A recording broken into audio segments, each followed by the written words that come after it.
Hi friends, இது PR walks and tax நம்ம YouTube channel. நம்ம சேனல் வந்து நம்ம போடக்கூடிய எல்லா கதைகளும் நீங்கள் கேட்கணும் அப்படின்னா கண்டிப்பாக சப்ஸ்கிரைப் பண்ணிடுங்க. அப்போ தான் நம்ம சேனலுக்கு போடக்கூடிய எல்லா கதை வீடியோக்களோட நோட்டிஃபிகேஷன் உங்களுக்கு வந்துடும். அதை ஓப்பன் பண்ணி அந்த சிறுகதைகள், நாவல்கள், நாடகங்கள் எல்லாமே நீங்கள் கேட்கலாம்.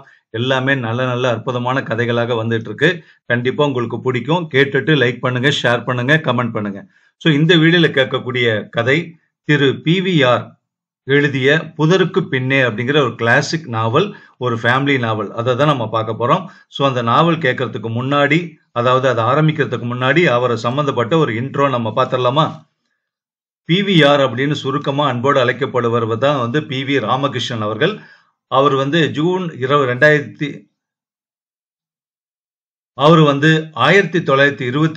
ஆண்டு ஜூன் 22 பிறந்தாரு.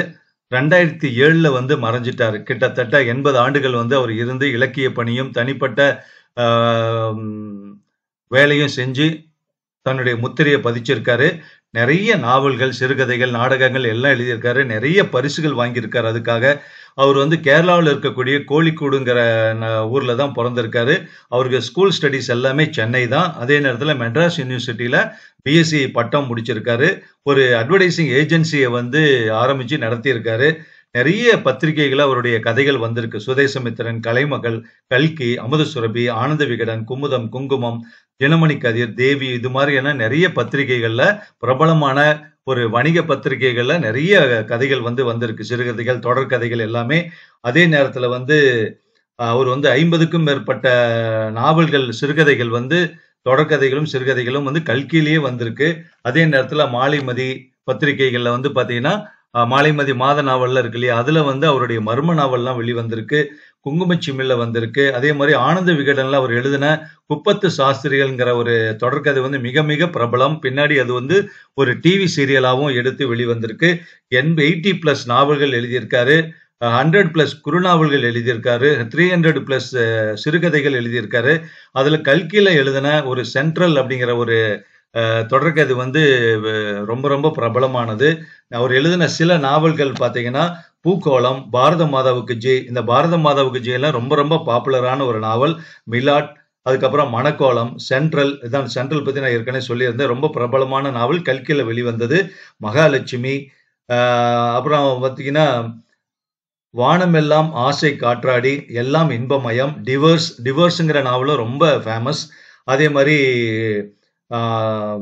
ஊஞ்சல், தேன்கிண்ணம், குப்பத்து சாஸ்திரிகள், கோபுர தீபம், ஜிஹெச் அப்படிங்கிற நாவல்ல ரொம்ப ரொம்ப பிரபலமான நாவல்.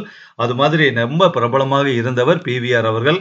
அவர்களுடைய ஒரு நாவலை இப்ப இந்த வீடியோல நாம பதிவு செய்யறதுல ரொம்ப பெருமைப்படுறோம். ஓகேவா? நாவல் கேட்கலாமா? புதருக்கு பின்னே, பகுதி 1, அத்தியாயம் 1. கிரிஷ் வந்தாலே வீடு களை கட்டிவிடும். பாட்டும் பேச்சும் கேலியும் தான். வீட்டு வேலைக்காரர்கள் கூட ஆரவாரத்தில் தங்களை மறந்து போய்விடுவார்கள். அவனுடைய 28 வயதில் அவனுக்கு தெரியாதது ஒன்றுமில்லை. ரீகனும் கோர்பசேவும் சுவிட்சர்லாந்தில் பேசிக் கொண்டிருக்கையில் கூட இருந்தது போல அவர்களுடைய பேச்சுக்களை ஒப்பிப்பான். காங்கிரஸ் நூற்றாண்டு விழாவில் அவன்தான் வரவேற்பு கமிட்டியின் தலைவராக இருந்த மாதிரி அலசுவான். எந்தெந்த டெஸ்ட் மேட்சுகளில் கவாஸ்கர் சதம் அடித்திருக்கிறார், எதில் கோட்டை விட்டிருக்கிறார் என்று கண்ணை மூடிக்கொண்டு பட்டியல் படிப்பான். ஏதாவது ஞாயிற்றுக்கிழமைகளில் வந்துவிட்டால் அன்று இரவு டிவியில் நடைபெறும் வினாடி வினா யுத்தத்தில் அவன் போட்டியில் கலந்து கொள்ளும் மாணவர்களை விழுங்கி ஏப்பம் விட்டு ஒரு அசட்டு சிரிப்பு சிரிப்பான். வயது 28, 5 அடி 10 அங்குலம் உயரம், அகன்ற மார்பு, வலுவான தோள்பட்டை, பெரிய நந்தவனம் மாதிரி எப்போதும் பூச்சிரிப்பு. ஆங்கிலம் பேசினால் ஒரு தவறு இருக்காது. தமிழில் பேசினால் சங்கீதம். அவனுக்கு தெரிந்த விஷயம் உலகளவு, தெரியாதது கையளவு. நிறம் நல்ல மாநிறம். மாநிறத்திற்கு தனி சோபையும் வசீகரமும் உண்டு என்பதற்கு அவனை விட்டால் உதாரணத்திற்கு வேறு கதி. பழகுவதில் அவனுக்கு நிகர் அவனேதான். காது கேட்காத ஒரு பாட்டியிடம் அவன் காதோடு காதாக ஒன்றி போய் கொஞ்சுவான். இளம் பெண்கள் என்றால் அவர்களுடைய இளமைக்கு ஒரு தனி மரியாதை. அவர்கள் பேசும் அபத்தங்கள் எல்லாம் உலக உண்மைகள் போல ஆமோதிப்பான். அவன் கொடுத்து வைத்தது இந்த மாபெரும் உலகம். கொடுத்து வைக்காத ஒரே அம்சம் பெற்றோர்கள். பிறந்ததும் அம்மா போனாள். அப்புறம் அப்பா அவசரமாய் இன்னொருத்தியை படுக்கைக்கு இழுத்து வந்து அவனை மறந்துவிட்டு அவளை அனுபவித்தார். தோட்டக்காரன், சமையல்காரி, கக்கூஸ் கழிகிறவன் என்று பலர் அவனை உச்சி முகர்ந்து முத்தமிட்டார்கள். கிறிஷினுடைய அப்பா காலமாகும் போது அவனுக்கு வயது 22. தம்பி நவநீத்துக்கு 18. ஒரு நாள் சிறிய தாயார் எஸ்டேட் பங்களாவில் பொழுதுபோக்காக வேர்க்கடலை வறுத்து கொண்டிருக்கையில் நைலான் புடவை பற்றி எரிந்து சாம்பலானாள். ஏற்கனவே இரண்டும் கெட்டான் என்ற பட்டத்தை ஏந்தி எஸ்டேட்டில் அலைந்து கொண்டிருந்த நவநீத் முழு பைத்தியம் என்று அரசாங்க முத்திரை பெற்றுக் கொண்டான். இப்போது அவனை பற்றி மட்டும் கிரிஷ் பேசுவதே இல்லை. அன்று பிற்பகலில் பம்பாயில் இருந்து பறந்து வந்த கிரிஷ் வழக்கம் போல டாஜ் ஹோட்டலில் இறங்கி ஆதிசேஷன் வீட்டுக்கு மாலை 6 மணி அளவில் வந்தான். சித்ராவின் 23வது பிறந்த நாள். எரியும் 23 மெழுகுவத்திகளை ஊதி ஊதி அணைத்து கேக்கை வெட்டி அட்டகாசம் செய்ய போகிறாள். கடந்த 2 ஆண்டுகளாக அவளுக்குள் புகுந்து விளையாடி கொண்டிருந்த கிரிஷ் வருகிறான் என்றால் அவளுடைய ஆனந்த பரவசத்துக்கு கேட்கவா வேண்டும்? ஏற்கனவே அப்பா ஆதிசேஷனும் அம்மா மோகலட்சுமியும் கிரிஷை மருமகனாக வரித்து விட்டார்கள். சென்ற 1 வருஷமாக ஒரு காரணம் இல்லாமல் போனால் இன்னொரு காரணம் என்று சரியான நாள் தள்ளிக்கொண்டே போயிற்று. சென்ற தை மாதம் நடந்திருக்க வேண்டும். திடீரென்று கிரிஷ் ஜெர்மனி செல்ல வேண்டியதாயிற்று. இந்த மார்ச் மாதம் வைத்துக் கொள்ளலாம் என்றால் சித்ராவுக்கு சௌகரியம் இல்லை. அவள் சர்வகலாசாலையில் எம்ஃபில் படிக்கிறாள். மே மாதம் வரையில் கல்யாணத்தை பற்றி நினைக்கவே முடியாது. பிறந்த நாள் விழாவுக்கு கிரிஷ் தூய வெள்ளை வேட்டியும் லக்னோ குர்தாவுமாக வந்தான். முகம் பளபளவென்று மின்னியது. அவன் வரப்போகிறான் என்ற ஒரு காரணத்துக்காகவே சித்ரா தன்னுடைய சிநேகிதிகளை அழைக்கவில்லை. இன்னொரு நாள் அவர்களை அழைத்து விருந்து வைக்கலாம் என்று தீர்மானம் செய்தாள். கிரிஷுக்கு சென்னையில் ஒரு கிளை அலுவலகமும் மாருதி காரும் உண்டு. அவன் அதில்தான் வந்து இறங்கினான். ஆதிசேஷன் எதிர்கால மருமகனை ஆரத்தி எடுக்காத குறையாக போர்டிகோ படியில் நின்று வரவேற்றார். அவனுடைய மாருதி நிற்க வேண்டுமே என்ற காரணத்துக்காக தன்னுடைய காரை அங்கிருந்து அற்புதப்படுத்தியிருந்தார். மாடி ஹாலில் வண்ண வண்ண காகித ரிப்பன்களும் பலூன்களும் விளையாடின. நட்ட நடுவே ஒரு பெரிய கேக், சுற்றிலும் சிப்பந்திகள் படைசூழ ஆதிசேஷன், மோகலட்சுமி தங்கள் ஒரே பெண் சித்ராவை அணைத்துக் கொண்டு நின்றார்கள். சற்றே விலகி முகமே ஒரு பூங்கொத்தாக கிரிஷ் நின்றான். மெழுகுவர்த்திகளை அவள் அணைத்தாள். கிரிஷ் முன்னொரு தடவை ஜெர்மனியில் இருந்து திரும்பி வந்தபோது பரிசாக கொடுத்த ஒரு நீண்ட கத்தியால் அந்த கேக்கை வெட்டினாள். எல்லோரும் கேக்கு துண்டுகளை ருசித்தார்கள். எனக்கு இன்னும் தரல நீ என்றான் கிரிஷ்.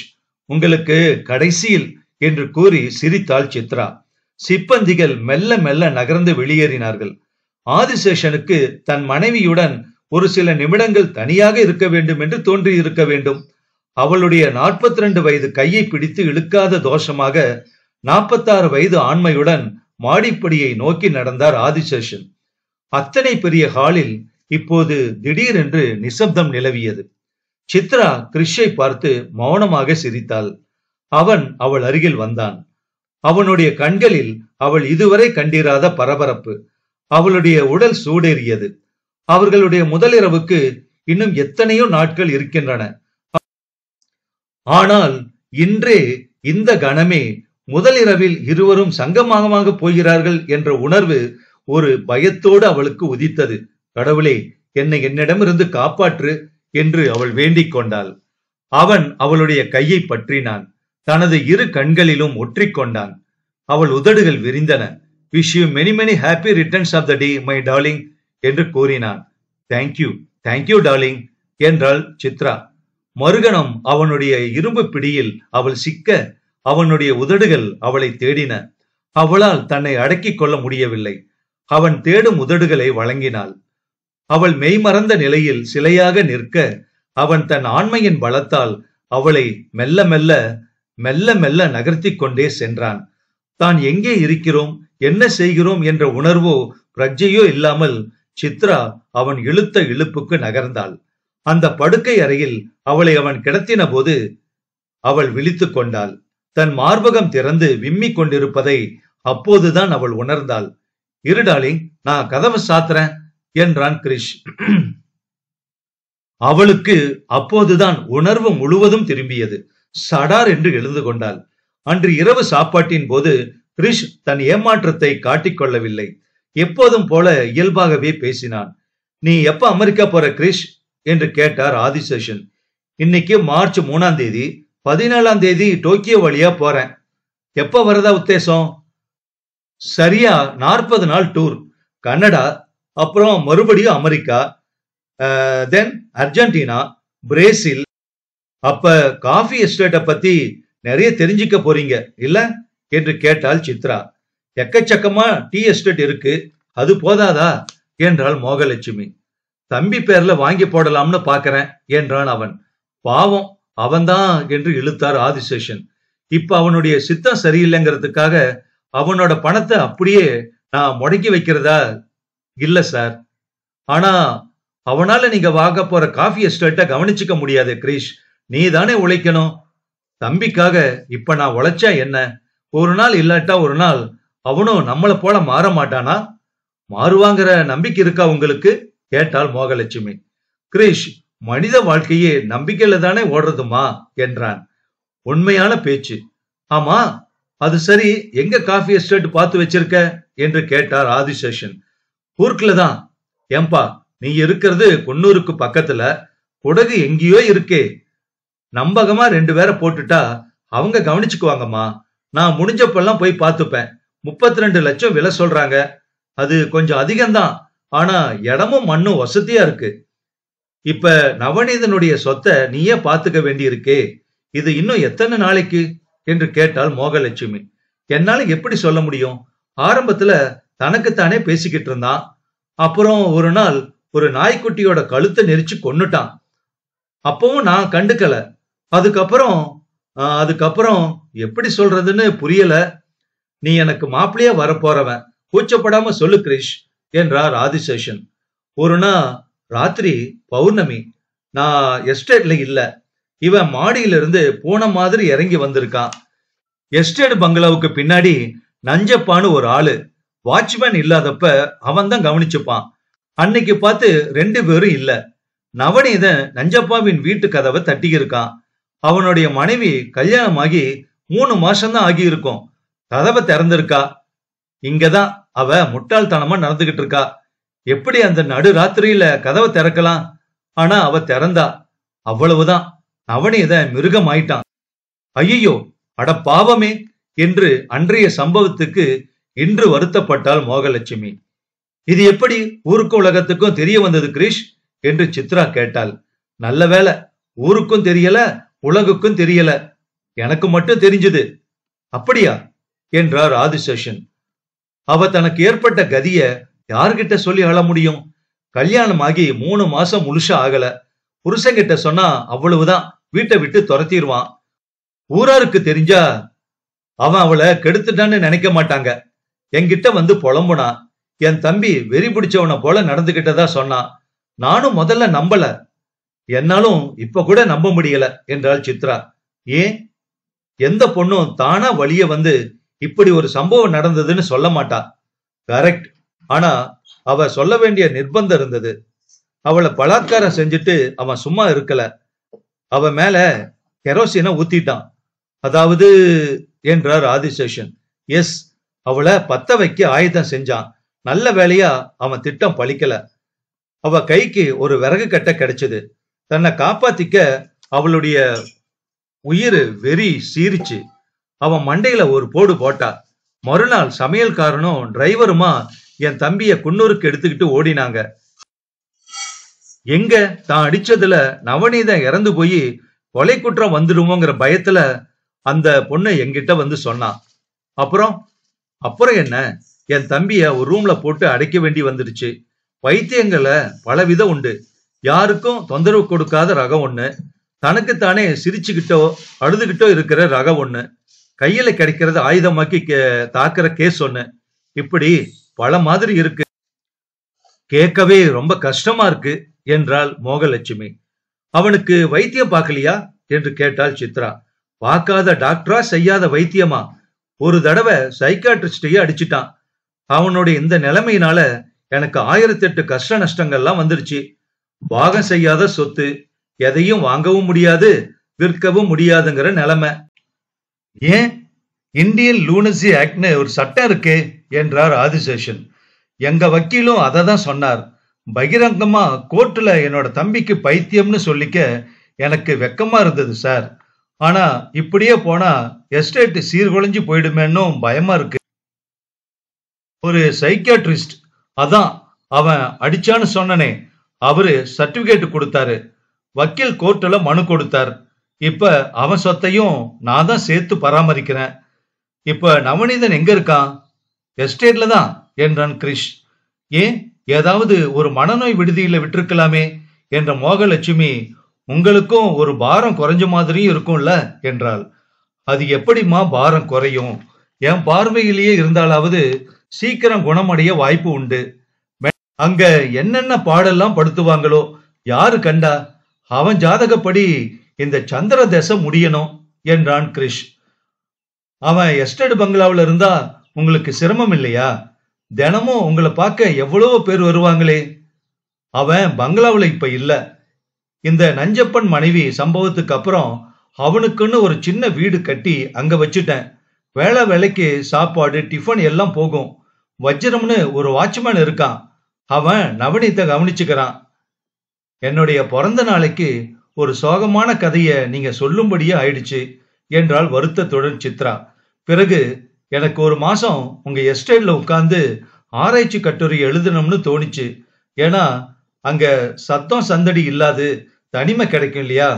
ஆனா இப்போ என்னத்தை நான் மாத்திக்கலாம்னு தோணுது எனக்கு என்றாள். ஏன் மாத்திக்கணும் சித்ரா? என் தம்பி எங்கேயோ கண்மறைவா இருக்கான். வேணும்னா அவனை வேற இடத்துக்கு மாத்திடுறனே. சித்ரா, நீ வந்து உன்னோட ரிசர்ச் பேப்பரை எழுது என்ன என்றான் கிரிஷ். அத்தியாயம் 2. நாட்கள் ஓடின. மார்ச் மாதம் 11ஆம் தேதி காலையில் டெலிபோன் வந்தது. ஹலோ டியர், கிரிஷ் பேசுறேன். இன்ப அதிர்ச்சியில் உடல் பரபரக்க, என்ன டியர், எங்கிருந்து பேசுறீங்க என்று கேட்டாள் சித்ரா. கோயம்புத்தூர்ல இருந்து. வாய்ஸ் ரொம்ப கிளியரா இருக்கே.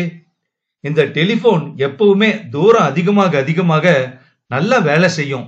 உள்ளூர்ல தான் கொர கொர கடகட. இப்ப ஏர்போர்ட்டுக்கு புறப்பட்டு இருக்கேன். அப்ப எப்ப நீங்க வீட்டுக்கு வருவீங்க?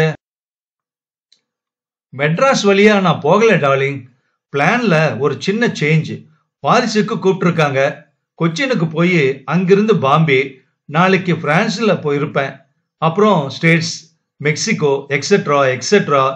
Wish you very very safe and happy journey dear. சரி, உனக்கு என்னென்ன தேவை சொல்லு சித்ரா. நீங்க தான். உனக்கு என்ன பிடிக்கும்னு எனக்கு தெரியும். அதாவது என்ன தவிர எல்லாம் நான் வாங்கிட்டு வர்றேனே. இன்னும் ஒண்ணு, நீ இன்னும் டிக்கெட் வாங்கல? உங்க போனுக்காக தான் இத்தனை நாளா காத்துட்டு இருக்கேன் டியர். எனக்கு தெரியும். என்னுடைய மெட்ராஸ் மேனேஜர் 19ஆம் தேதிக்கு ப்ளூல ஒரு ஃபர்ஸ்ட் கிளாஸ் எடுத்தாச்சு. Coimbatore to Mettupalayam Coonoor rail journey ரொம்ப பெரிய போர். சோ கோவை ஸ்டேஷன்ல இறங்கு. கார் காத்துக்கிட்டு இருக்கோம். என்னுடைய கோயம்புத்தூர் மேனேஜர் ரிசீவ் பண்றான். 8 மணிக்குள்ள நீ குந்துமணி பங்களாவில் இருப்ப. Okay? Thank you Krish, thank you very much. மாடியில என்னோட அம்மா உபயோகிச்ச பெட்ரூமை உனக்காக ஸ்பெஷலா தயார் பண்ணியிருக்கேன். மார்ச் ஏப்ரல் ரொம்ப பிளசண்டா இருக்கும். நல்லா படி, நல்லா சாப்பிடு, நல்லா தூங்கு. என்ன சித்ரா? தேங்க்யூ. அப்புறம் வந்து உங்க தம்பி நவநீத்தை பத்தி நீ பயப்படாத. வஜ்ரத்துக்கிட்ட சொல்லி வச்சிருக்கேன். உன் கண்ணுல அவன் படவே மாட்டான். பட்டாலும் நீ பயப்பட தேவையில்லை. கால்ல சங்கிலி கட்டி இருக்கும். அப்ப நான் ஏர்போர்ட்டுக்கு ரிப்போர்ட் பண்ண இன்னும் 20 நிமிஷம் தான் இருக்கு சித்ரா. Okay dear. சரி. ரிசீவரை வைத்துவிட்டு சித்ரா மௌனமாக நின்றாள். ஒரு பூ மத்தாப்பு கண்ணை பறிக்கும் நிறங்களுடன் மலர்ந்தது. அது காட்டும் வெளிச்சம் சொர்க்க வாசலை காட்டியது. அவளுடைய சொர்க்கம் ஒரு மலையில் இருக்கும் பங்களா, குந்துமணி பங்களா. அத்தியாயம் 3. குந்துமணி எஸ்டேட் குன்னூருக்கு அருகே என்று கூறுவதை விட வெலிங்டனுக்கு பக்கத்தில் என்று குறிப்பிடுவதுதான் சரியாக இருக்கும். ஆனால் குன்னூர் என்கிற பேர்தான் எல்லோருக்கும் தெரிந்த பேர். மேலும் அன்றாட தேவைகளுக்கும் ரயில், பஸ், டாக்ஸி எல்லாம் சௌகரியமாக கிடைக்க வேண்டுமென்றால் குன்னூருக்குத்தானே போக வேண்டும்.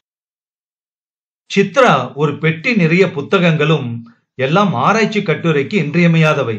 இன்னொரு பெட்டியுமாக குந்துமணி பங்களாவின் போர்டிகோவில் இறங்கினாள். அப்போது காலை மணி 8:30. சென்னையாக இருந்தால் சூரியனுடைய கதிர்கள் நரநரவென கடித்து குதறி இருக்கும். மழைக்காற்றின் அரவணைப்பில் சூரியன் தணிந்து போயிருந்தான். கோடையின் விடிவெள்ளி காலம். குளிர்காலத்தில் அஸ்தமன நேரம். சில் என்று ஒரு பக்கம் காற்று வீச மலை முகடுகளை தொட ஆசைப்பட்ட வெண்மேகங்கள் அவ்வப்போது படர்ந்து வர சூரிய கதிர்கள் மேகங்களுக்கு வர்ணம் பூச எல்லாமே எல்லாமே இன்பமாக இருந்தது. அவள் வந்த கார் நின்றதும் 2 சிப்பந்திகள் ஓடோடி வந்தார்கள். எதிர்கால எஜமானி என்பதை அவர்கள் உணர்ந்திருக்க வேண்டும். போர்டிகோவில் இருந்து வீட்டு வராந்தா உயரத்தில் இருந்தது. சலவைக்கல் படிகள். ஏன் வீட்டிற்கு முன் தோற்றமே சலவைக்கல்லால் ஆனது? பூர்ண நிலாவில் எப்படி இருக்கும் இந்த பங்களா? பார்க்க வேண்டும் நினைத்து கொண்டாள் சித்ரா. சித்ரா படிகளை விழுங்கிக் கொண்டு ஏறினாள். திடீரென கோவை மேனேஜரின் ஞாபகம் வந்தது. வயதில் பெரியவர் நடந்து வந்தார். மெதுவாக நடந்து வந்தார். அவள் அவருக்காக காத்திருந்தாள். அருகே வந்ததும், அப்போ நான் போய் வரேம்மா என்றார். ஏன் உள்ள வரலையா? இல்லம்மா, உடனே கோயம்புத்தூர் திரும்பணும். டிஃபன் காஃபி ஏதாவது? இல்ல, எல்லாம் போற வழியில பாத்துக்கிறேன். முதலாளி எப்ப எதுக்கு போன் பண்ணுவார்னு சொல்ல முடியாது. ஒரு வாய் காஃபியாவது சாப்பிட்டுட்டு. Thank you madam. எப்படியும் டிரைவர் குன்னூர்ல வண்டியை நிறுத்துவான். அவன் சாப்பிட்டாவுக்கணுமே. அப்ப நானும் சாப்பிட்டுக்கிறேன். மறுபடியும் சந்திப்போம் மிஸ்டர் நீலகண்டன். Thank you madam. நான் என்னைக்கு மெட்ராஸ் திரும்பினேன்னு உங்களுக்கு தகவல் கொடுக்கறேன். Yes madam. சரி, நான் வரேன். சிப்பந்திகள் பெட்டிகளை கொண்டு போய் வைத்தாகிவிட்டு நீல நிற பேண்டும் கோட்டும் டையுமாக ஒல்லியான ஆனால் உறுதியான உடல் தோற்றத்துடன் ஒருவன் செல்யூட் அடித்தவனாய் அவள் முன் நின்றான். என் பேரு தேவராஜன். முதலாளி தேவன்னு கூப்பிடுவார். போன மாசம் வந்த மாருதிய உங்க உபயோகத்துக்கு சொல்லி இருக்கார். நீங்க எப்பப்போ தேவையோ அப்பப்ப கூப்பிட்டீங்கன்னா மறு நிமிஷம் வந்துருவேன். சித்ரா சிரித்தாள். உன்னை எப்படி கூப்பிடுறது? முதலாளி தேவன்னு நான் அதை கேட்கல. எனக்கு கார் வேணும்னா எப்படி? உங்க ரூம்ல மஞ்சள் நிறத்துல மின்சார பட்டன் இருக்கு. அதை அழுத்துனா என் வீட்டுல கேட்கும். என் வீடு பங்களாவுக்கு பின்னாலதான் இருக்கு. ஓ அப்படியா? நீங்க கீழே வந்தப்புறம் கூப்பிடணும்னா ஹால்லையும் ஒரு மஞ்சள் பட்டன் இருக்கும். நானும் கார் ஓட்டுவேன் தேவு. முதலாளி சொல்லியிருக்காருங்க. காரை எப்பவுமே போர்டிகோவிலேயே நிறுத்திடுறேன். தேவராஜன் விடைபெற்று கொண்டு திரும்பியதும் சித்ரா நகர்ந்தாள். வாமா குழந்தை. திடீரென்று மென்மையான கீதமாக ஒலித்த குரலை கேட்டு அவள் ஆச்சரியத்துடன் பார்த்தாள். வணக்கம்மா. நீங்க தானே செல்லம்மா? ஆமா. வா, முதல்ல ஒரு ஸ்வெட்டரை போட்டுக்கோ. திடீர்னு காத்து ஊசியா குத்தும். வா, காஃபி தர்றேன். அப்புறம் குளிச்சுட்டு டிஃபன் சாப்பிடலாம். என்ன? என் பொட்டிகளை எல்லாம் எங்க வச்சிருக்காங்க? உங்க அறையில தான்மா. இன்னொரு குரல் கேட்டது. எல்லாம் ஒழுங்கா வச்சிட்டியா மயில்சாமி என்று அவனை பார்த்து கேட்டாள் செல்லம்மா. வச்சிட்டேம்மா என்றான் மயில்சாமி. அம்மா காஃபி குடிச்சிட்டு வருவாங்க. நீ மாடியில அவங்க ரூமை காட்டு. அதுக்கு முன்னால ஹிந்து, எக்ஸ்பிரஸ், தினமணி எல்லா பேப்பரையும் ரூம்ல கொண்டு போய் வை. என்ன? சரிமா. சித்ரா ஹாலை பார்த்தாள். ஹாலா அது? ஒரு பெரிய அரண்மனையின் பளிங்கு மண்டபம் போல தோன்றியது. முன்னொரு காலத்தில் இந்த ஹாலில் ஒரு தங்க கட்டில் இருந்திருக்கிறது. அதில் ஹம்ச தூளிகா மஞ்சம் இருந்திருக்கிறது. இளமம் பஞ்சு மெத்தையில் பட்டு விரிப்புகள் விரித்திருந்தது. சுவர்களை பார்த்தால் ஓவியங்கள், ஓவியங்கள், எல்லாம் ஓவியங்கள் தான். செல்லம்மாளும் அவளுக்கு அருகே இன்னும் நிற்கிறாள் என்பதை உணர்ந்த சித்ரா கனவு உலகத்தில் இருந்து விழித்து கொண்டாள். மன்னிச்சிடுங்கம்மா, உங்களை காக்க வச்சுட்டேன் என்றாள் சித்ரா. உனக்கு கலைஞானம் இருக்குங்கிறத நான் புரிஞ்சுக்கிட்டேன். முதல் மாடியில் அவளுடைய அறை இருந்தது. கண்ணுக்கு குளிர்ச்சியான இள நீல நிற சுவர்கள். லட்சுமி, சரஸ்வதி, பார்வதி என்று 3 சுவர்களில் இருக்க, 4வது சுவர் முழுவதும் கண்ணாடி கதவுகளை கொண்ட செல்ஃப். செல்ஃபில் நூற்றுக்கணக்கான புத்தகங்கள். என்ன அறை இது? ஒரு பிரம்மாண்டமான தங்க பேழை. 30 அடி சதுரத்தில் ஒரு அறை கூரையை பார்த்தபோது கழுத்து வலித்தது. 10 அடி உயரத்தில் இருக்கும் கூரையையே சென்னையில் பார்த்து பழகிவிட்ட சித்ரா ஸ்தம்பித்து போனாள். அது குறைந்தது 25 அடி உயரமாவது இருக்க வேண்டும். அறையின் நட்ட நடுவில் அழகான வெண்ணிற கட்டில். இமாச்சலத்தில் இருந்து மரம் வந்திருக்க வேண்டும். எந்த தச்சன் இத்தகைய கலைக்கண்களுடன் இதை நிர்மாணித்தானோ? அம்மாவுடைய அறை என்று கிறிஸ் சொல்லியிருந்தான். அப்படியானால் அவள் இருந்த காலத்திலேயே இந்த கட்டில் இருந்திருக்க வேண்டும். ரப்பர் மெத்தை விரிப்புகளை 2 நாட்கள் முன்புதான் வாங்கியிருக்க வேண்டும். கம்பளி போர்வைகள் புது மனத்துடன் திகழ்கின்றன. அறையில் ஒரு ஓரத்தில் ஒரு தேக்கு மர மேஜையும் ஒரு சுகமான நாற்காலியும், இன்னொரு புறத்தில் டிவி, அதன் கீழே வீடியோ ரெக்கார்டர், அருகே ஒரு செல்ஃப் நிறைய ஆங்கில, ஹிந்தி, தமிழ் படங்களின் கேசட்டுகள், 3வது மூலையில் டபுள் ஸ்பீக்கருடன் டேப் ரெக்கார்டர், நூற்றுக்கணக்கான சங்கீத சுருள்கள் சிறு சிறு கேசட்டுகளில் அடங்கியிருந்தன. அறைக்குள்ளே எத்தனையோ முறைகள் நடந்தும் அவளுக்கு அழுக்கவில்லை. ஒரு தடவை பாத்ரூமுக்குள் சென்று எட்டி பார்த்தாள். நீளமும் அகலமுமாக இருந்தது. கீழே வெள்ளை சலவை கற்கள், ஒரு கீசர் பளபளக்க காட்சி கொடுத்தது. உட்கார்ந்தும் படுத்தவாறும் குளிக்க குளியல் தொட்டி, சுவரில் பதித்த கண்ணாடி, அலமாரியில் விதவிதமான வாசனை திரவியங்கள், சோப்புகள், சீப்புகள். திக்குமுக்காட செய்யும் வசதிகள் இத்தனை இருந்தால் அவள் என்ன செய்வாள்? படிப்பு எப்படி வரும்? அவளுடைய இந்த அறையே இப்படி என்றால், கிறிஷும் அவளுமாக ஒரே கட்டிலில் அணைத்துக் கொள்ளப் போகிறார்களே, அந்த கட்டில் இருக்கும் அறை எப்படி இருக்கும்? அது 2வது மாடியில் தான் இருக்க வேண்டும். இந்த மாடியில் இன்னும் 2 அறைகளும் ஒரு ஹாலும் தான் இருக்கின்றன. 2 அறைகளும் சிறியவைதான். ஒரு நாள் அவளுடைய எதிர்கால படுக்கை அறைக்குள் சென்று பார்க்க வேண்டும் என்று நினைத்து கொண்டாள். எல்லா தின இதழ்களும் இருந்தன. ஒன்றிலும் அவளுக்கு நாட்டம் செல்லவில்லை. கட்டிலில் உட்கார்ந்தாள். உட்கார்ந்தவளுக்கு கண்கள் செருகின. என்னதான் முதல் வகுப்பில் வந்திருந்தாலும் ரயிலில் பூனை தூக்கம்தான் தூங்க முடிந்தது. அவள் எப்போது தன்னை மறந்து தூங்கினாள் என்று அவளுக்கே தெரியாது. சரியாக 1 மணிக்கு சரிகம பதனி என்று 7 ஸ்வரங்களில் அடித்த மணி அவளை எழுப்பியது. சித்ராவுக்கு அது பகலா இரவா என்று புரிய நேரமாகியது. ஆழ்ந்த நித்திரையிலிருந்து விடுபட்ட அவள் ஓரிரு நிமிடங்களுக்கு மிரள மிரள விழித்தாள். ஜன்னல் கண்ணாடிகள் மூலம் பார்த்தபோது மங்கலான பகல் வெளிச்சம் தெரிந்தது. ரொம்ப அசதியா இருந்துச்சு இல்ல குழந்தை என்று கேட்டவளாய் வாயிற்படி அருகே செல்லம்மாள் வந்தாள். தன்னை இதுவரை பலமுறை குழந்தை என்று செல்லம்மாள் அழைத்திருப்பதை நினைவு கூர்ந்த சித்ரா அவளுடைய குரலின் மென்மையில் தாய்ப்பாசத்தை உணர்ந்தாள். செல்லம்மாளை புன்முறுவலுடன் பார்த்தாள். வயது 50 கூட இருக்காதோ என்று நினைக்கக்கூடிய தோற்றம். முகத்திலோ கண்களிலோ எந்தவித உயிரும் இல்லை. என்னென்ன உணர்ச்சிகள் உள்ளே கொப்பளிக்கின்றன என்று அறிய முடியாத முகம். நெற்றியில் சிறிதான ஒரு மெல்லிய விபூதி கீற்று. இவளுடைய பிள்ளையைத்தான் கிறிஷ் டாக்டருக்கு படிக்க வைத்திருக்கிறான். அவன் எங்கேயோ வடக்கே இருக்கிறான். சாப்பிட வரியாமா என்று கேட்டாள் செல்லம்மா. இதோ என்று எழுந்தாள். எழுந்த அவள் பாத்ரூமை நோக்கி நடந்தாள். பச்சை தண்ணீர்ல முக கழுவாதே சித்ரா, உனக்கு உடம்புக்கு ஏதாவது வந்தா கிரி என்ன கோச்சுப்பான். அவளுக்கு ஆச்சரியமாக இருந்தது. எல்லாரும் கிரிஷை முதலாளி என்று குறிப்பிடுகிறார்கள். இவள் ஒரு வாஞ்சை குலைவுடன் கிரி என்கிறாள். சாப்பாடு மேஜை மிகவும் சிறியதாக இருந்தது. இவ்வளவு பெரிய வீட்டுல டைனிங் டேபிள் மட்டும் ரொம்ப சின்னதா இருக்கே என்று கேட்டாள் சித்ரா. இந்த மேஜையில இதுவரைக்கும் ஒரே ஒருத்தர் மட்டும் தான் சாப்பிட்டு இருக்காரு. அதிகம் போனா 2 பேர் மட்டும் தான் இதுல சாப்பிடலாம். இதுவரைக்கும் அந்த 2வது ஆள் சாப்பிட வரவே இல்லை. நீ வந்தப்புறம்தான் அது நடக்கும். ஆமா, என்னை பத்தி அவரு உங்ககிட்ட சொல்லி இருப்பாரு என்ற சித்ரா. போன வாட்டி நான் என் அப்பா அம்மாவோட வந்தப்ப இங்க நான் சாப்பிடல, ஆனா டைனிங் டேபிளும் பெருசா இருந்தது என்று கேட்டாள். அந்த டேபிள் இன்னொரு ரூம்ல இன்னும் இருக்கு. அபூர்வமா விருந்தாளிகள் வந்தாதான் அதுக்கு வேலை இருக்கும். நீ ஒரு கேள்வி கேட்டியே, அதுக்கு நான் பதில் சொல்லட்டுமா? சொல்லுங்க. நீ சாப்பிடு, நான் பேசுறேன். அவள் சாப்பிட ஆரம்பித்தாள். செல்லம்மாள் பேசத் தொடங்கினாள்.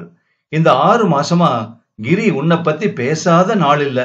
உனக்காக ஒரு வைரல் நெக்லஸ் வாங்கி வச்சிருக்கான். பெல்ஜியம் கட்டிங் அப்படின்னு சொன்னான். ப்ளூ ஜாகர் வைரம்னு சொன்னான். இப்பெல்லாம் ப்ளூ ஜாகரே கிடைக்கிறது இல்லையே என்று ஆச்சரியப்பட்டாள் சித்ரா. அவனுடைய அம்மா ஒரு வைர அட்டிகை போட்டிருந்திருக்கா. அதை அழிச்சு வைரங்களை எல்லாம் சுத்தம் செஞ்சு ஸ்பெஷலா பண்ணி இருக்கான் உனக்காக.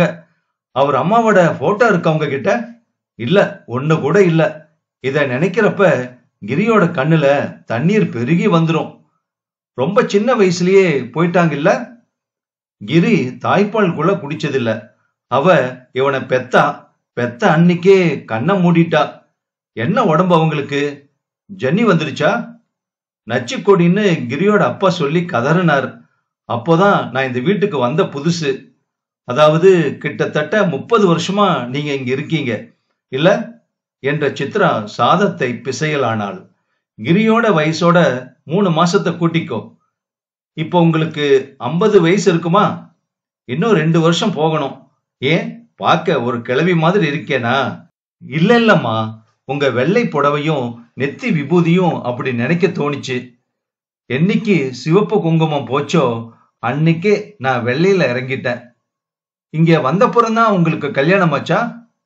நான் யாருகிட்டயுமே என்னுடைய அவலத்தை சொன்னதில்லை சித்ரா. இந்த வீட்டுக்கு வர்றப்ப எனக்கு 20 நிறையல. கழுத்துல மஞ்ச கைத்தோட தான் வந்தேன். ஏன் சாப்பிடாம என்னையே பாக்குற சித்ரா? நீ சாப்பிடு. இன்னும் தயிர் பச்சடி போட்டுக்க. அப்பளம் பக்கத்துல இருக்கு பாரு. அந்த மஞ்ச கைத்த கட்டினவரோடு முழுசா 1 மாசம் நான் வாழல. என்னோட வளையல்களை திருடிட்டு ஓடி போயிட்டார். என்ன செய்ய? தற்செயலா ஒரு சிபாரிசு கிடைச்சது. தாமோதரன் என்ன ஒரு சமையல்காரிக்கு உதவியால் அமர்த்தினார். அதாவது கிரியோட அப்பா. அப்படித்தானே? ஆமா சித்ரா. அப்புறம் கிரி பிறந்தான். 3ஆம் மாசமே தாமோதரன் சாரதாவை கொண்டு வந்தார். சாரதாவா கொண்டு வந்தாரா? என்ன சொல்றீங்க? புருஷன் செத்தா வெக்கம், புள்ள செத்தா துக்கம். ஆனா பொண்டாட்டி செத்தா புது மாப்பிள்ள. தாமோதரன் ஒரு புது மாப்பிள்ளையா ஆனார். அவர்கிட்ட வேலை செஞ்சுக்கிட்டு இருந்த ஒருத்தர் அல்பாயுசுல தன்னோட பொண்ணை விட்டுட்டு போனார். ரொம்ப அழகா இருப்பா. உடம்பு தளதளன்னு செகப்பா தக்காளி பழம் மாதிரி இருப்பா.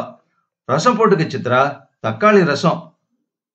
ஏதோ ஒரு கோயில்ல அவ கழுத்துல தாலி கட்டிட்டு இழுத்துட்டு வந்தார் அவர். அப்படியா? ஆமா. அதுல இருந்து எனக்கு தலைவலி ஆரம்பிச்சிருச்சு. ஏற்கனவே இருந்த சமையல்காரியால சாரதாவோட அதிகாரத்தையும் அட்டகாசத்தையும் தாங்கிக்க முடியல. ஒரு நாள் ஒரு பாத்திரத்தை எசமானியின் மூஞ்சில எரிஞ்சிட்டு நடைய கட்டிட்டா. வீட்டு பொறுப்பு என் மேல விழுந்துருச்சு. சாரதாவுக்கு எப்ப கோபம் வரும்னு அந்த பரமசிவனுக்கு கூட தெரியாது. ஒரு நாள் சாம்பார்ல ஒரு உப்புக்கள் ஏறி போயிட்டுது. தாமோதரன் வாய் திறக்காம சாப்பிட்டுட்டாரு. ஆனா சாரதா தண்டனை கொடுத்தா. அடக்கடவுளே, என்ன தண்டனை தெரியுமா? சொன்ன செல்லம்மா புடவை தலைப்பை சற்றே விலக்கி தோள்பட்டையை காட்டினாள். சூடு போட்டிருக்காளே. என்னோட காதோரத்தை பாரு. வலது காதின் கீழே கன்னத்தின் எல்லையில் ஒரு தழும்பு. பெரிய ராட்சசியா இருப்பா போல இருக்கே. ஐயோ, அத நான் என் வாயால சொன்னா கிரிய நாக்க அறுத்து உப்பு கண்ணனை போட்டுடுவான். ஏன் அத்தனை பாசமா அவருக்கு? கிரி சித்திய சித்தின்னு கூப்பிட்டு நான் பார்த்ததே இல்ல. சாரதா அவனுக்கு அம்மாதான். அவ ஒரு நாள் வேர்க்கடலை வறுக்கும் போது புடவை பத்திக்கிட்டு இறந்து போனான் இல்ல? ஆமா. என்னதான் ராட்சசியா எங்கிட்டையும் மத்த சிப்பந்திகள் கிட்டையும் நடந்துகிட்டாலும் யாருக்கும் இப்படிப்பட்ட கதி வரப்படாது சித்ரா. எவ்வளவோ முயற்சி எடுத்துக்கிட்டது அப்புறமும் அவளை காப்பாத்த முடியல. ஆனா கிரி மட்டும் அன்னைக்கு வெளியூர்ல இல்லாம பங்களாவிலேயே இருந்திருந்தா அவ பொழைச்சிருப்பா. இப்ப உன்னை கொஞ்சிக்கிட்டு இருந்திருப்பா. அவளுக்குதான் ஒரு புள்ள இருக்கானே, அவன் ஒன்னும் உதவி செய்யலையா? அவன் பேச்ச எடுக்காது சித்ரா. தயிர் கெட்டி தயிர் போட்டுக்கோ. எல்லா ஊறுகாயும் இருக்கு. எது வேணும் உனக்கு? சரி, நவநீதனுக்கு மனநிலை சரியில்லைல்ல? நீ ரொம்ப நாகரிகமா பேசுற சித்ரா. அவன் ஒரு தேராத கேசு, பயங்கரமான பைத்தியம். ஆனா கிரி இன்னும் ஜோசியனை நம்பிக்கிட்டும் உலகத்துல இருக்கிற கோயில்ல எல்லாம் அர்ச்சனை அபிஷேகம் செய்துகிட்டும் இருக்கான். ஒரு நாய்க்குட்டியோட கழுத்தை நெரிச்சு கொன்னானாமே, அது ஒண்ணுதான் உனக்கு தெரியும் சித்ரா. நான் அவங்கிட்ட பட்ட அவஸ்தை ஒரு ராமாயணம் மாதிரி. பாதி சமைச்சுக்கிட்டு இருக்கிற போது சாணி, மண்ணு, சுண்ணாம்புன்னு எதையாவது அள்ளி உள்ள போட்டுடுவான். மறுபடியும் அடிய பிடியடா பாரத பட்டான்னு புதுசா சமைக்க ஆரம்பிப்ப. தெரியுமா உனக்கு? உங்க புள்ள ஒரு டாக்டர்னு கிறிஸ் சொன்னாரு. நன்றி கெட்ட மனுஷனுக்கு வாழ்க்கப்பட்டேன். அவர் எனக்கு ஒரு நன்றி கெட்ட புள்ளைய கொடுத்துட்டு போனார். அதாவது ஓடி போனவர் திரும்பி வந்து அழைச்சுக்கிட்டாராக்கும். அது என்னுடைய தலை எழுத்து. 4 வருஷத்துக்கு அப்புறம் ஒரு நாள் வந்தாரு. காலில் விழாத தோஷமா அழுதாரு. தாமோதரன் கிட்ட விஷயத்தை சொல்லி விடை தர சொன்ன. இப்படிப்பட்ட புருஷனை நம்பி நீ போகாத, அவனுக்கு நானே எஸ்டேட்ல வேலை தரேன்னு சொன்னார். வீடும் கொடுத்தார். 3 ராத்திரி அவரோட படுத்துக்கிட்டதுல என்னோட வயிறு வீங்கிருச்சு. ஏன் செல்லம்மா இப்படி பச்சை பச்சையாக பேச வேண்டும்? மனதில் உள்ள வெறுப்பு ஒரு பெரிய மரமாகி வார்த்தைகள் வெடிக்கின்றனவா? சித்ராவுக்கு அவள் மீது கோபம் வரவில்லை, மாறாக இரக்கம்தான் பிறந்தது. என் வயிற்று கணம் இறங்கறதுக்கு முன்னால சுமைய தந்தவர் மறுபடியும் ஓடி போனார். ஆனா என்னுடைய நகைகளை திருடல அப்போ. அது வரைக்கும் நிம்மதி இல்ல. ஆனா தாமோதருடைய அலமாரியில கை வச்சிட்டார். வழக்கமா 20-30ன்னு ஆயிரக்கணக்கில் இருக்கும். அன்னைக்கு அவருடைய நல்ல காலம் 3000 தான் இருந்தது. அப்புறம் அப்புறம் என்னாச்சு? அப்புறம் என்ன, புள்ள ரத்தனம் பிறந்தான். சாரதா என்ன லட்சியம் செய்யல. ஆனா தாமோதரன் கடைசி வரைக்கும் கை கொடுத்தார். பிரசவம் முடிஞ்சு 3 மாசம் கழிச்சு மறுபடியும் அடுப்படிக்கு வந்த. வீட்டுல 3 குழந்தைகள். 5 வயசு கிரி, 3 வயசு நவநீதன், பச்சை குழந்தை ரத்தனம். திடீர்னு குடும்பம் பெருகிட்டது இல்ல? ஆமா, ரத்தனத்துக்கு 4 வயசு நடக்கிறப்பதான் எனக்கு நிரந்தர விடுதலை கிடைச்சது. அப்படின்னா என்ன சொல்றீங்க? குங்குமத்தையும் மஞ்சளையும் கொடுத்தவர் உனக்கு இனிமே வெள்ளப்புடவை போதும்னு சொன்னார். அவரு காலமாகி 10 நாளுக்கு அப்புறம் தகவலே கிடைச்சது. என் கண்ணுல ஒரு பொட்டு கண்ணீர் வரல. ஏன் வரணும் சித்ரா, ஏன் வரணும்? நீயே சொல்லு. என் கூட படுத்துக்க தெரிஞ்சவருக்கு என்னையும் என்னுடைய பிள்ளையையும் காப்பாத்த வக்கில்ல. உழைச்சி 2 காசு சம்பாதிக்கணும்னு விவேகம் இல்ல. இப்படிப்பட்ட ஆள் போனா பூமிக்கு ஒரு சும குறையிறது. என்ன மாதிரி அவளை பெண்களுக்கு பெரிய பாரமே போயிடுறது. ரத்னம் இப்ப எங்க இருக்கார்? டேராடூன்ல. கிரி அவன் கால்ல விழாத தோஷமா கெஞ்சினா எஸ்டேட் டாக்டரா இருன்னு நானும் சொன்னேன். அப்பனோட ஓடுகாலித்தனமும் திமிரும் எங்க போகும்? படிக்க வச்சு ஆளாக்கினவனுடைய புத்திமதியையும் கேட்காம டேராடூனுக்கு ஓடிட்டான். அவன் போய் இப்ப 2 வருஷம் ஆறுது. மொத்தம் 3 லெட்டர் வந்திருக்கு. எனக்கு அவங்கிட்ட இருந்து ஒரு பைசா வேண்டாம். ஆனா நம்ம அம்மாவுக்கு ஒரு 10 ரூபாய் அனுப்புனா அவ மனசு குளிரும்னு மகனுக்கு தோணாதோ? தோணலையே, என்ன பண்ண? கிரியோட அப்பாவும் அகாலமா காலமாயிட்டாருல. சாவு அவருக்கு வரல, அவரே வரவழைச்சுக்கிட்டார். ஒரு அழகான பொண்ணா மட்டும் இருந்தா பரவாயில்ல. ஆனா திமிரும் அகங்காரமும் புருஷன்ல லட்சியம் செய்யாத குணமும் எல்லாத்துக்கும் மேலா சே. விடு சித்ரா, எப்படி சொல்றது? விடு. என்ன செல்லம்மா, ஒரு நாள் நான் இந்த வீட்டுக்கு வரப்போறவ என்கிட்ட சொல்லக்கூடாதா? சாரதா வழி தவறி போனா. என்ன என்று அதிர்ந்து போனாள் சித்ரா. என் கண்ணாலேயே நான் பார்த்திருக்கேன். அவ போனதுல இருந்து அவ படுக்கார பூட்டனதுதான். சித்ரா அதிர்ந்து போனாள். வேலாயுதம்னு ஒரு மலையாளத்துக்காரன் இருந்தான். பணக்காரன், எஸ்டேட் சம்பந்தமா அடிக்கடி வருவான். தாமோதரனும் அவனும் ரொம்ப சிநேகிதம். அவரை விட இவன் 10 வயசு சின்னவன். ஓ அப்படியா? பார்க்க ஆஜானுபாகுவா லட்சணமா இருப்பான், அழகா பேசுவான். சாரதா அவனை பார்த்ததுமே மயங்கி இருக்கணும். அவளுக்கும் தாமோதரனுக்கும் 15 வயசு வித்தியாசம். ஆனா இந்த வேலாயுதம் 3 வயசுதான் பெரியவன். பிசினஸ்ல வேலாயுதனை முழுக்க முழுக்க நம்பின தாமோதரன் அவனுடைய மனசுல உள்ள கயவாளித்தனத்தை புரிஞ்சுக்கல. பொண்டாட்டியையும் புரிஞ்சுக்கல அவரு. சி, கேட்கவே நாராசரமா இருக்கு செல்லம்மா.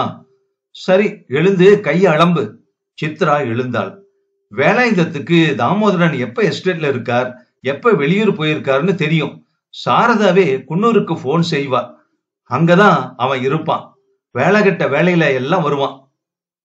எக்கு தப்பா எதுவும் நடக்கலையா? ஒரு வாட்டி சாரதாவுக்கு நாள் தள்ளி போச்சு. ஆனா டாக்டர் இருக்காரே. அப்படியே ஒரு குழந்தை பிறந்தாதான் யாரு என்ன சொல்ல முடியும்? அம்மா சொன்னாத்தானே அப்பா யாருன்னு தெரியும். தாமோதரனை நைஸா மயக்கி ஏமாத்திடலாமே. தாமோதரனுக்கு இந்த விஷயம் தெரியவே தெரியாதா செல்லம்மா? வெளியே சொன்னா என்னுடைய குழந்தைய கொன்னுடுவேன்னு பயமுறுத்தி என் வாய கட்டி போட்டுட்டா சாரதா. ஆனா என் வாயதான் அவளால அடக்க முடிஞ்சது. ஒரு நாள் கையும் களவுமா அவங்க மாட்டிக்கிட்டாங்க. அப்புறம் என்னாச்சு? சாகர வரைக்கும் அவர் அப்புறம் சாரதா முஞ்சிய பார்க்கவே இல்லை. குடிக்க வேற ஆரம்பிச்சிட்டாரு. கண்ணு மண்ணு தெரியாம ராத்திரி இல்ல பகல் இல்லைன்னு குடி. ஒரு நாள் படுக்கையில விழுந்துட்டாரு. லிவரு டேமேஜ் ஆகி வயிறு கொடை மாதிரி வீங்க ஆரம்பிச்சிருச்சு. மகோதரம்னு சொல்லுவா. அதுல அவரு போய் சேர்ந்துட்டாரு. ச்சே, என்ன ஜன்மம். என்னுடைய பிள்ளைக்கு வயசு 17, நவநீதனுக்கு 20, கிரிக்கு 22. அப்ப அவன் இங்க இல்ல. சாரதாவே எஸ்டேட்ட நல்லா பாத்துக்கிட்டாங்களாக்கும். ஆமா, வேலாயுதம் வீட்டோட வீடா இருக்கணும்னு வந்தான். ஆனா இதுல மட்டும் சாரதா விட்டு கொடுக்கல. அவளுடைய படுக்கைக்கு தான் அடிக்கடி ஒரு ஆள் தேவைப்பட்டதே தவிர வாழ்க்கைக்கு ஒரு துணை வேண்டி இருக்கல. முடியாதுன்னு சொல்லிட்டா. அப்புறம் கொஞ்ச நாள்ல அவனும் போய் சேர்ந்துட்டான். சின்ன வயசுலயே நவநீதனுக்கு புத்தி தடுமாற்றம் ஆரம்பிச்சிருச்சா செல்லம்மா? இல்ல, 16-17 வயசுக்கு அப்புறம்தான் தன்னுடைய புள்ள ஒரு மாதிரியா இருக்கானேங்கிற பிரஜை இல்லாம சாரதா நடந்துகிட்டா. ஆனா அவகிட்ட ஒரு தனி சிறப்பு என்னன்னா, கிருஷ்ணா உசுறு அவளுக்கு. அவ மேல பாசத்தை கொட்டினா. என்கிட்ட மிருகமா நடந்துகிட்டாலும், என் புள்ளைய வேலைக்காரனா மதிச்சாலும், மூத்தாள் புள்ளைய கிரிய ஒதுக்காம பாசத்தோட இருந்தா. அவளும் அநியாயத்துக்கு தானே செத்து போனா. இன்னும் எனக்கு நினப்பு இருக்கு சித்ரா. கிரி வீட்டுல இல்ல. சாரதா அப்பப்போ கொஞ்சம் விஸ்கி சாப்பிடுவா. கூட ஏதாச்சும் நொறுக்கு தீனி வேணும் அவளுக்கு. வேர்க்கடலை வறுக்க போனா. நான் வறுத்து தரேன்னு சொன்னேன். போன வாட்டி நீ காப்பி கொட்டை வறுக்கிற மாதிரி வறுத்து தொலைச்சேன்னு சொல்லிட்டு அவ கேஸ பத்த வச்சா பாரு. அவ்வளவுதான் எனக்கு தெரியும். ச்சே, என்ன ஒரு கோர முடிவு இல்ல செல்லம்மா? சித்ரா, எல்லாத்துக்கும் நான் தான் காரணம் என்றாள் செல்லம்மா. முதலாக அவளுடைய குரலில் உணர்ச்சி புரையோடியது. என்ன சொல்றீங்க செல்லம்மா? ஒரு வாழா வெட்டி பொண்ணா வந்தேன். வந்த 3 மாசத்துல ஒரு குழந்தைய பெத்துட்டு ஒருத்தி போனா. இன்னொருத்தி வந்தா. அவ புள்ள பைத்தியமா அலைஞ்சான். அப்ப குடிச்சு குடிச்சு செத்தான். அவ பத்தி எரிஞ்சு போனான். இந்த பங்களாவுக்கு ஒரு சாபமும் இருக்கே. நான் வர்றப்ப கூடவே கொண்டு வந்துட்டேன். இதெல்லாம் உங்களால தான் வந்ததுன்னு நீங்க மனசு புழுங்கிறது தப்புமா? இல்ல சித்ரா, நான் ஒரு முடிவுக்கு வந்துட்டேன். என்னம்மா முடிவு?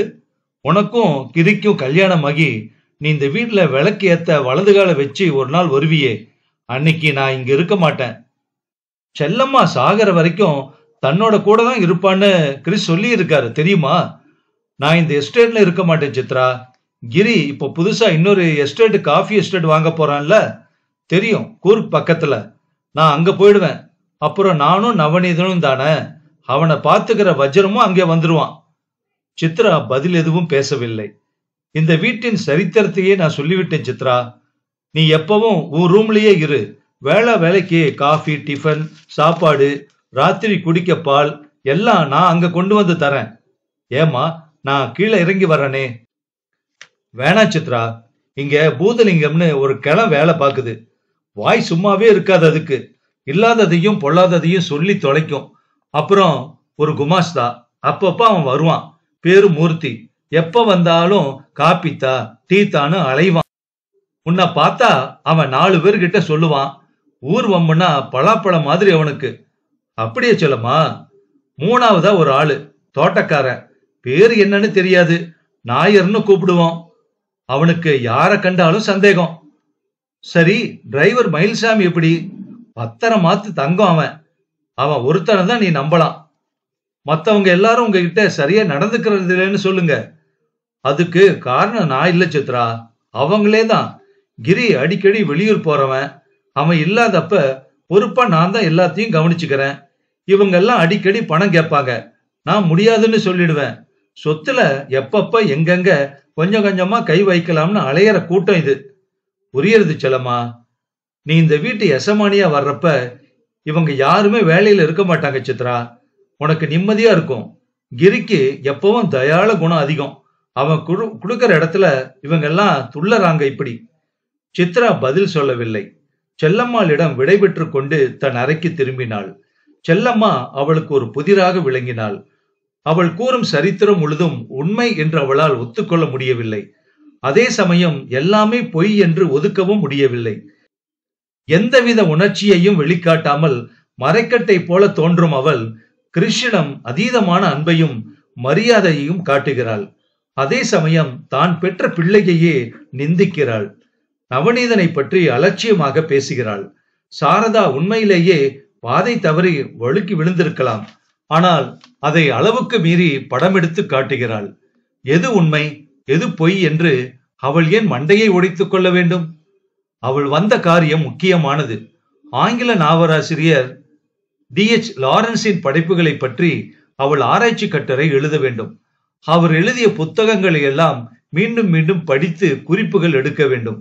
பிறகு தொகுத்து எழுத வேண்டும். அன்று இரவு நீண்ட நேரம் அவள் தூங்கவில்லை. தூங்க முடியவில்லை அவளால். மனம் செல்லம்மா கூறிய கதைகளிலேயே லயித்தது. அவள் கண்கள் மூடினாள். மெல்ல மெல்ல தூக்கம் வந்தது. திடீரென்று விழித்துக் கொண்டாள். அவளை எழுப்பியது ஒரு குழல் ஓசை. இப்போது மணி என்ன இருக்கும்? நடுநிசி தாண்டி இருக்கும்.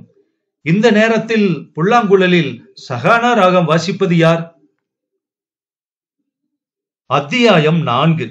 சித்ரா கண் விழித்து பார்த்தாள். எல்லா கண்ணாடி கதவுகளையும் திரையிட்டு பொருத்தி இருக்கவே அவளுக்கு நேரம் தெரியவில்லை. விடிந்து விட்டதா? அப்படியானால் என்ன நேரம் இருக்கும்? மெதுவாக எழுந்து திரையை விளக்கினாள். விடிந்து விட்டது என்றாலும் சூரியன் தெரியவில்லை. வானம் முழுவதும் பஞ்சு அடைத்துக் கொண்டது போல் வெளிரி கிடந்தது. ஒரு பறவை கூட கண்ணில் தென்படவில்லை. வெளியே நல்ல குளிர் இருக்க வேண்டும். ஒருவன் கட்டிடத்துக்கு அருகே ஒரு ரோஜா பூவை பறித்துக் கொண்டிருந்தான். ஒல்லியான உயரமான உருவம். கண்ணாடி கதவை திறந்து கையால் துடைத்தாள். படர்ந்திருந்த பனியெல்லாம் நீங்கியது. அதே சமயம் விரல்கள் உறைந்து போயின அவளுக்கு. மீண்டும் ஜன்னல் கதவை மூடினாள். அவளை அவன் பார்த்திருக்க வேண்டும். ரோஜா பூவுடன் எதிர் திசையில் நடந்தான். நடையில் விரைவு இல்லை. ஏன், ஒருவித தள்ளாட்டமே தெரிந்தது. அவன் நிச்சயமாக டிரைவர் மயில்சாமி இல்லை. நேற்று பார்த்திருக்கிறாளே அவனை. அவனும் ஒல்லிதான் என்றாலும் இவ்வளவு உயரம் கிடையாது.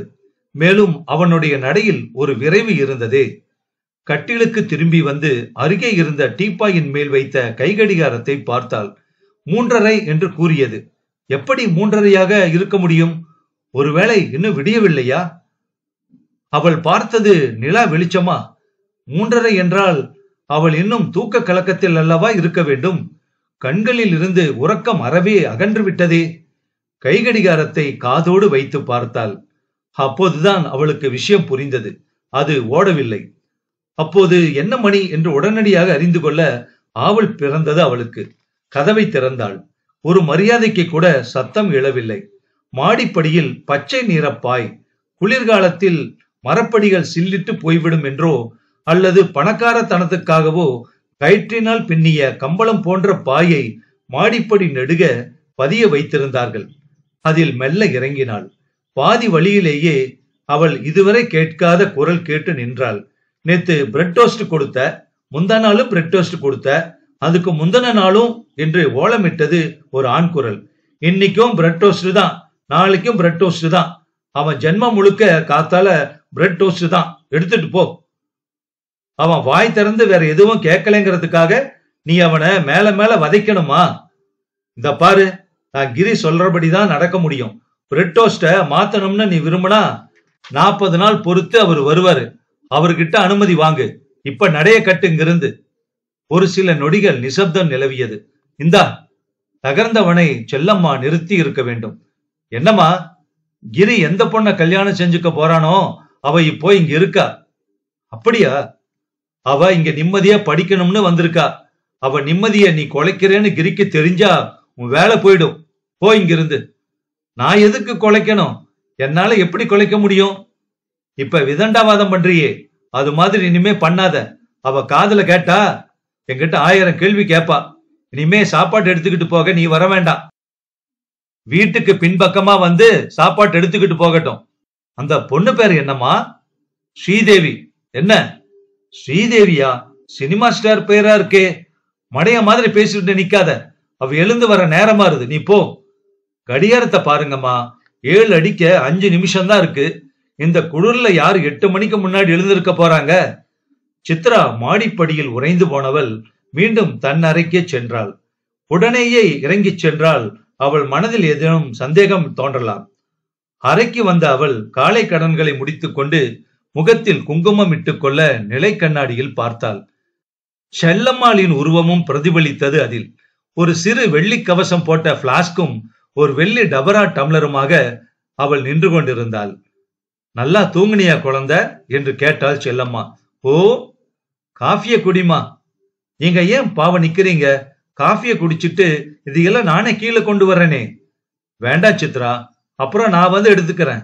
8 மணிக்கு மேலதான் எல்லா பேப்பரும் வரும். நான் கொண்டு வந்து உனக்கு தர்றேன். அப்பா இதையெல்லாம் எடுத்துட்டு போறனே. சரி. கேசரியும் வெண்பொங்கலும் தயாராயிடுச்சு. உன் வீட்டுல நீ எத்தனை மணிக்கு டிஃபன் சாப்பிடு சித்ரா? 8:30 மணிக்கு. 8:30 மணிக்கு டிஃபன் வந்தது. ஒரு வெள்ளித்தட்டு நிறைய பொங்கலும் சட்டினியும் வந்தன. ஒரு வெள்ளி சிமிழில் இன்னும் உறைந்து போகாத நெய் மணத்தது. சிற்றுண்டியை முடித்த அவள் ஹிந்துவை படுத்தாள். செய்திகள் கண்ணில் பட்டாலும் ஒன்று கூட மனதில் பதியவில்லை.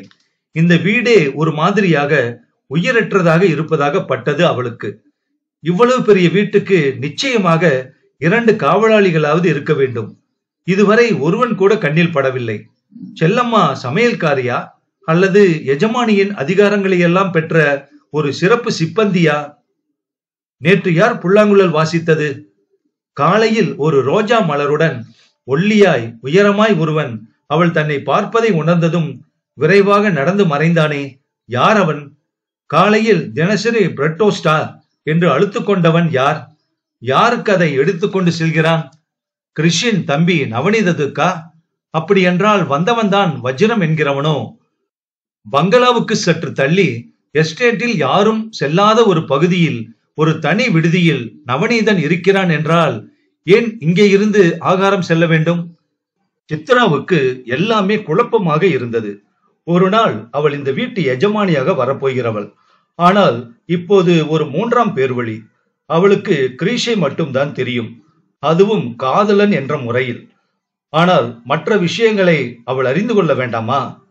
செல்லம்மா நேற்று சொன்னாலே, கல்யாணமாகி அவள் வந்துவிட்டால் இப்போது இருக்கும் ஆட்கள் எல்லோரும் போய்விடுவார்கள் என்று. ஏன் அப்படி கூறினாள்? இதன் தாத்பரியம் என்ன? திடீரென்று அவளுக்கு எரிச்சல் வந்தது. அவள் இங்கே வந்தது நிம்மதியாக ஆராய்ச்சி கட்டுரை எழுத. ஆனால் எடுத்த எடுப்பிலேயே அவளுடைய நிம்மதி குலைந்து விட்டது. இந்த குந்துமணி எஸ்டேட்டை பற்றி எல்லா விவரங்களும் தெரிந்தால்தான் மனதில் படிப்பை பற்றிய சிந்தனையே உண்டாகும். செல்லம்மா கூறிய கதையோ சரித்திரமோ அவளுக்கு திருப்தியை கொடுக்கவில்லை. இனம் புரியாத ஒரு சந்தேகம் அவளை பற்றி எழுந்தது. அவளை பற்றிய உண்மைகளை யார் மூலம் அவள் அறிந்து கொள்வாள்?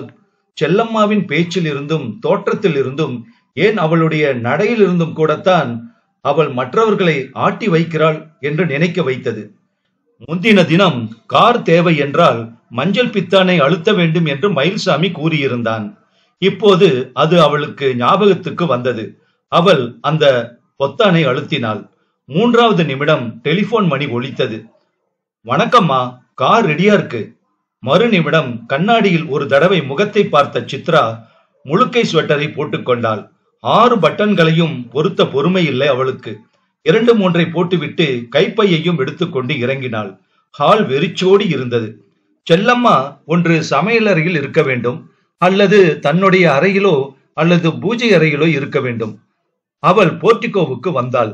திடீரென்று ஒரு இல்லாமை நினைவில் தட்டியது. இவ்வளவு பெரிய எஸ்டேட்டில், இத்தனை பெரிய பங்களாவில் ஒரு சின்னஞ்சிறு போமரேரியன் நாய் கூட இல்லை. சாதாரணமாக ராஜபாளையம், பாக்ஸர், செப்பர்ட் என்று ஏதாவது இருந்தே தீரும். ஆனால் ஏன் கிரீஷ் நாய் வைத்துக் கொள்ளவில்லை? அவள் இந்த வீட்டில் மருமகளாக புக வரும்போது சீர்வரிசைகளுடன் அவளுடைய செல்லமான ஷீலுவையும் கொண்டு வருவாள். வணக்கம்மா. வணக்கம் மயில்சாமி, சாவிய தரியா என்று கேட்டாள். நீங்களே ஓட்ட போறீங்களாமா? ஏன் கூடாதா? வந்து வந்து முதலாளி என்ன சொல்லுவாரோ? நான் பட்டணத்திலேயே கார் ஓட்டினவதான். லைசன்ஸ் மாடியில் இருக்கு. நான் உனக்கு காட்டவா? தேவையில்லம்மா. பாதையெல்லாம் குறுகலா வளைஞ்சு வளைஞ்சு ஓடும். ஏறி இறங்கி போகணும். நீ பயப்படாம ஓய்வெடுத்துக்க. என்ன, மேற்கால போக வேண்டாமா? அவள் காரை ஸ்டார்ட் செய்தாள். ஏன் இவன் மேற்காலே போக வேண்டாம் என்கிறான்? அவள் அங்கே போய்விடுவாளோ என்று பயந்தா? ஏன் பயப்பட வேண்டும்? வண்டி சிறிது தூரம் சென்றது. பார்த்த இடமெல்லாம் மரங்கள், மலையின் மேடு பள்ளங்கள், புதர்கள். வானம் இன்னும் ஒளி இல்லாமல் மங்கலாக இருந்தது. சூரியன் எங்கே இருந்து கொண்டு இந்த மங்களை அனுப்புகிறான் என்று தெரியவில்லை. சரி, கிழக்கு எது, மேற்கு எது? திடீரென்று ஒரு உருவம் பாதையின் ஓரமாக போய்கொண்டிருந்தது. ஒல்லியான உயரமான உருவம். அவனை தாண்டி அவள் மெதுவாக செல்லுகையில் சற்றே திரும்பி பார்த்தாள். கிழவன். இடது கையில் குடையும் வலது கையில் ஒரு ரோஜா மலருமாக நடந்து கொண்டிருந்தான். ஒரு கார் தன் அருகே செல்லுகிறது என்ற பிரஜை கூட அவனுக்கு இல்லை. திடீரென்று அவளுக்கு ஒரு பொறி தட்டியது. இந்த ஆள்தான், இவன்தான் இன்று காலை ரோஜா மலரை அவள் கண் முன் பறித்தவன். தன்னை அவள் மாடியிலிருந்து பார்க்கிறாள் என்ற உணர்வில் வேகமாக நடந்து மறைந்தவன். அவள் காரை நிறுத்தினாள். அவன் மீண்டும் நடந்து வந்து கொண்டிருக்க சித்ரா வண்டியிலேயே காத்திருந்தாள். அவன் அவளை தாண்டி செல்லுகையில், இந்தாங்க பெரியவரே என்று கூப்பிட்டாள். கிழவன் நின்றான். சித்ரா காரில் இருந்து இறங்கினாள்.